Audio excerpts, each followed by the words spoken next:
at you from Credit Wit, powered by Better Qualified. Today's question was, what makes up a credit score? Well, real simple, 5 major things. Today, I'm only going to talk about one.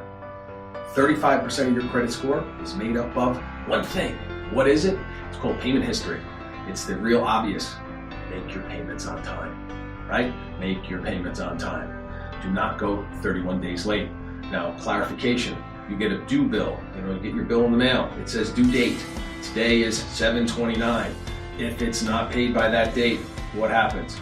They hit you with late fee, $39. Don't let that happen, right? That's the biggest part. But it's 30 days from that time frame if it goes late. So on day 31, you get the alert if you're monitored. If you're not monitored, it's a day late from 31 days late.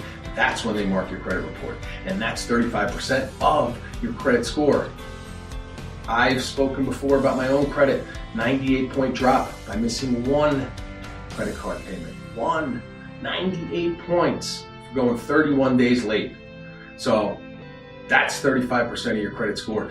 That's the tip for today. Back at you.